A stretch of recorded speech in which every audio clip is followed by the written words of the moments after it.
Hi guys, you're at Prairie Sun Recording. This is our engineer. This is Brett Brazil. I'm producing. And we have two different Marshall cabinets. When I was working with Richie Kotzen, very young Richie Kotzen,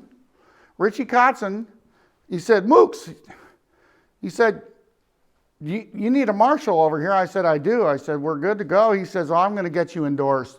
This is in the 90s.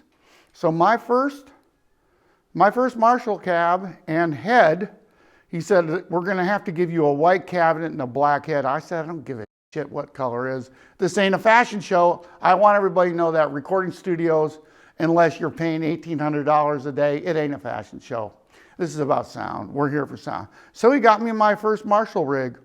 So this is Celestion speakers, and they are trying to emulate what were the early 70s, late 60s Jim Marshall cabinets.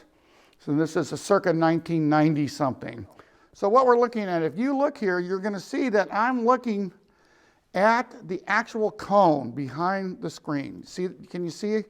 You see a little sparkle around the inner cone, then you've got the outer woofer. So there's two ways of getting the guitar sound. The first thing is we need to keep in mind that the actual 57 is the most important microphone known to man and God. God said, I got 10 commandments and use the Shure 57 and you'll be good. So what I'm trying to do is get this microphone here out to the edge of the actual woofer. Now some people, and it depends, because the closer you are up to the center of the center of the speaker, you're going to get more treble and more direct. It's going to sound more harsh, but it could be good. You dig what I'm saying? Yeah, there it is. And there we are here. Another thing that in the old days that we used to do, there's 4 speakers in here. These are Celestion 12-inch speakers. That we would literally, and I'm fucking deaf because of this, we would literally fucking listen to every speaker and we would find the coolest one. But I'm just going to go with this one right now, and I'm going to put this, would you hold this please, sir? And I'm going to get this right over here, and if you'll get the light over here, and we're going to tell me when I'm right out on, I don't want to go to the wood, but I want to go to the edge. Am I pretty good? Lower? Yeah, so, just right inside the other end of it. And then, okay, so this is a 57 to review, my friends. We've gone with a 57 to the outer part of a 12-inch Celestion speaker in a 1960 vintage reissued cabinet from Jim Marshall. Next thing we're going to do is we're going to take, this is a new thing that's happened, I don't know, since Jim Royer, I think his name is Jim Royer, but Mr. Royer came up with this ribbon microphone. Now this ribbon microphone is very famous because it has a really nice, very nice warm ribbon sound, which means it's not a dynamic microphone. It's got a ribbon from the top to the bottom, right? And it has a specific sound. So in this case, I'm not eating the grill. I'm going to come out a little bit, and I'm going to keep them just kind of not in the center, but over here. You digging me? Okay. So this is something that you can do all day long, trying to figure out mic placement, whether you want to go to the edge of the cone, center of the cone. I use a ribbon microphone and a 57. And I can tell you right now, you can make a record all day long with this microphone right here. What's nice when you bring up, and by the way, when I use Pro Tools, I'll put this on one track, the 57, and the Royer 121 on another track, because then I can blend them together and I can have the warmer sound from the ribbon, the Royer, and the more direct in-your-face sound from the 57. Okay, so I also want to just talk a little bit, if I could, about the fact that with a lot of the artists that we used to work with Barney, they would come in with their own concepts. You're going to love this, I've had guys come in here with U67s right off the cabinet, 3 feet. I've had them put C12As on every speaker, all 4 of them. in Studio B and in this room, I've had them put room mics right up on the ceiling. In B, we have this beam that holds the roof up, and it's got a metal bolt pattern. And I would put a 57, not a 57, but a U87 sideways up there. And I'll put a microphone sideways this far, a 58, which I love because I'll use that as a talkback mic.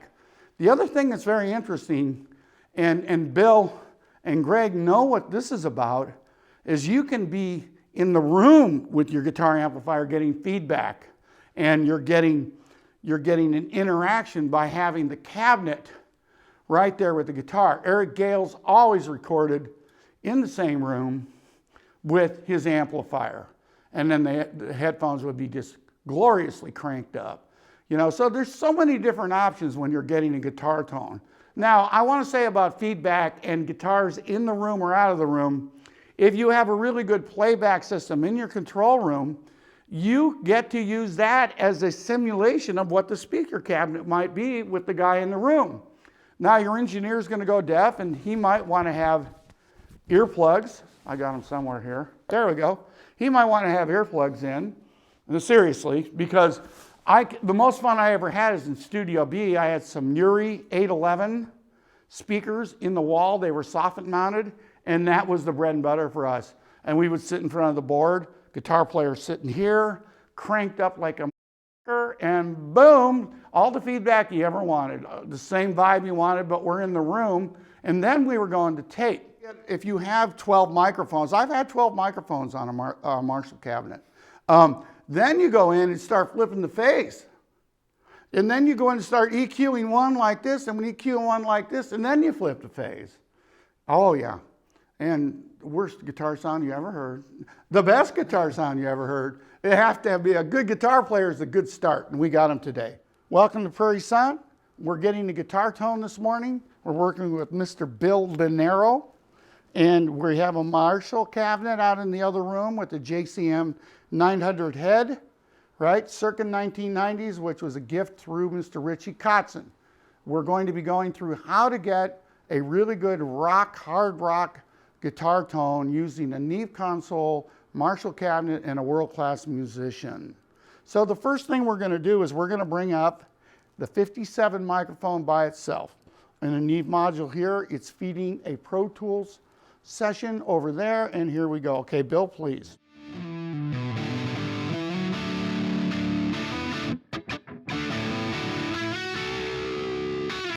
Okay, so we've done that. Now we're going to bring up the Royer 121, which is a different microphone, which is much more warmer, much more musical, and the mid-range is scooped. Okay, Bill, please.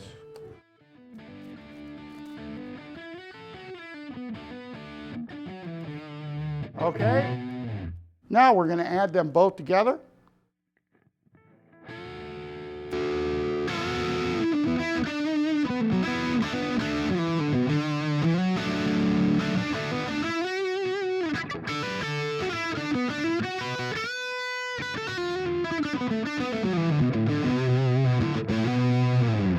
Now we're going to start and look at the different options of using phase. First, the microphones together, and I'm going to take the 57, put it out of phase with the 121. Here we go, Bill, go.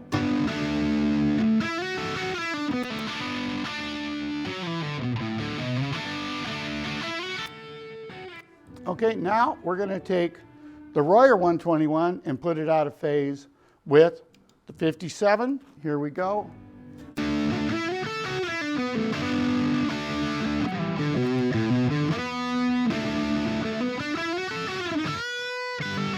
Okay, the third option, we're going to put both microphones out of phase at the same time for a third tonal variation. Here we go.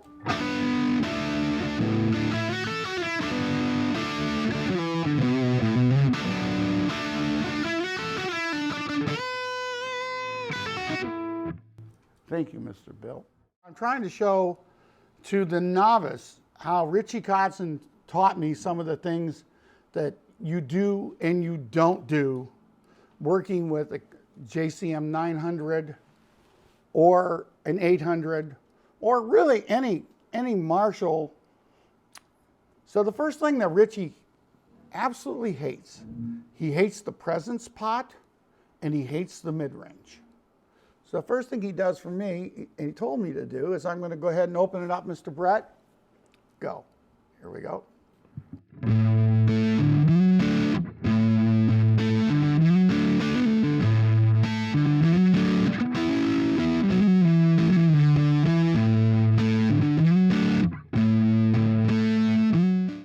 All right, mid-range is off, treble is here.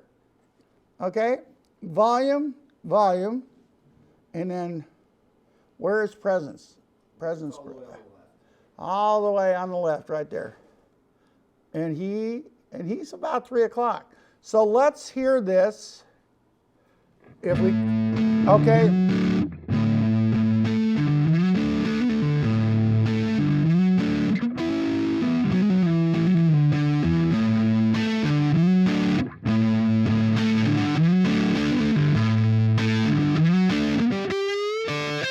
Okay.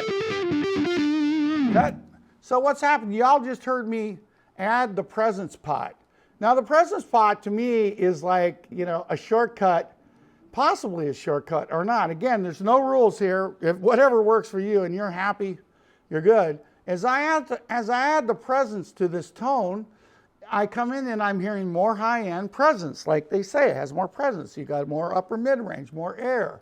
It's artificial to me, to my ear, and to Richie. He finds that most of them are really not authentic. So we've done the presence. Now let's find out what mid-range does and doesn't do to a classic Marshall tone. Here we go, Mr. Bill.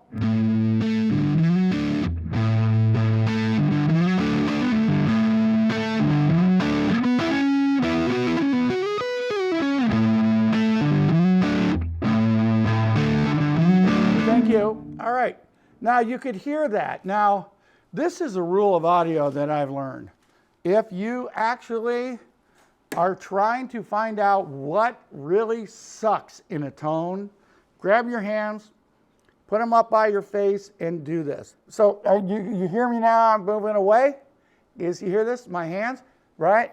Because it's bringing my hands up to my nose, and you're hearing my Chicago twang. That's what I call people born in and around the Great Lakes. Cleveland all the way over to Western Illinois, on down Indiana, way up to Michigan.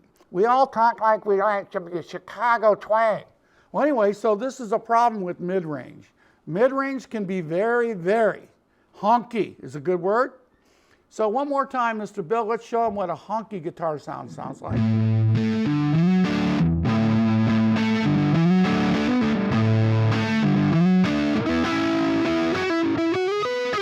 Woo! Okay? What a great guitar player. So there you go. So the Kotzen method of causing trouble. Stay away from the presence pot. Stay away from the mid-range. Bottom end and high end is the next thing I'm going to talk about. Now this is all equalization. Preamp gain, right? Overdrive, master volume, going out into a room or on stage or in when you're dealing with other people. Those are things you can do to your own taste. But we're talking about the Kotzen method of, I think, getting a real warm, authentic, hard rock guitar tone. I'm going to now go to the bottom end of this equalizer circuit. So what we have going right now, we got presence is off, mid-range is off. We're just using the bass and treble equalizers, and we're going to hear the difference in tones. Go ahead, Mr. Bill.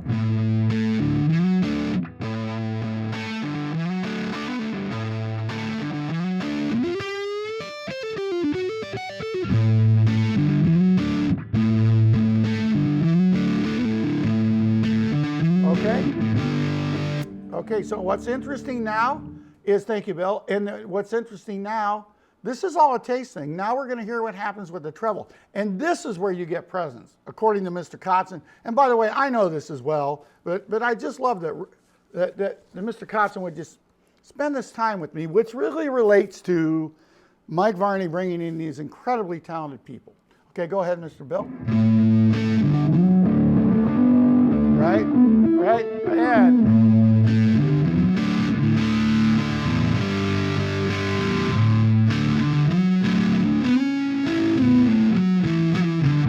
Okay, and then I'm going to roll the bottom off a little bit, Mr. Bill.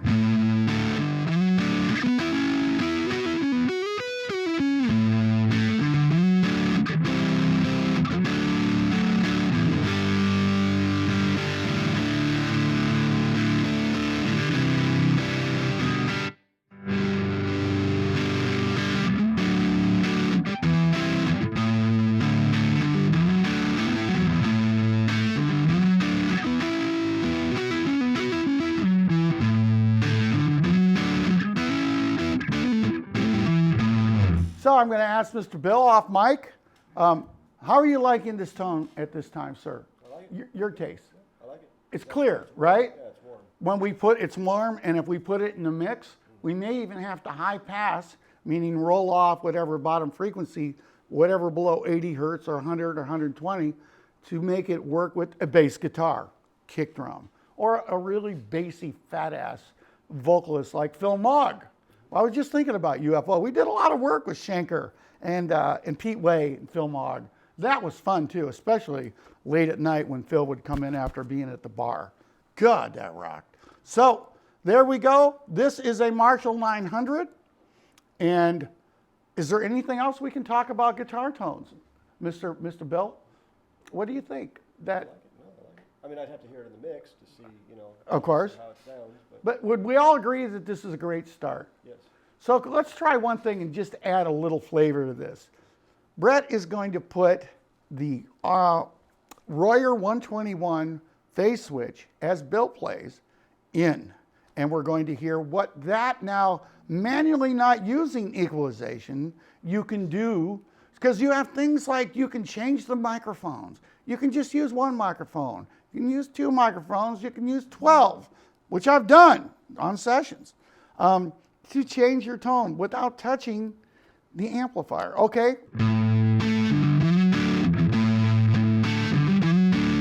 Okay?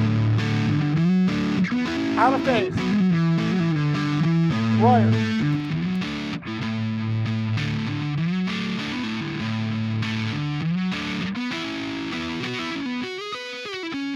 Lift.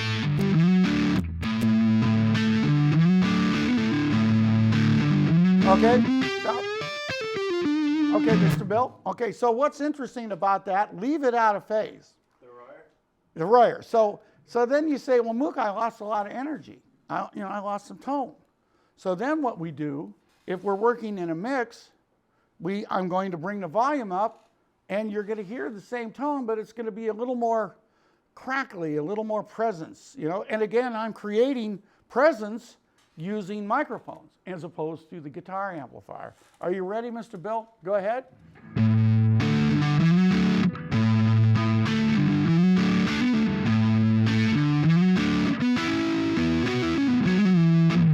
Okay, out of phase, in phase. Is it out? Out. That's out.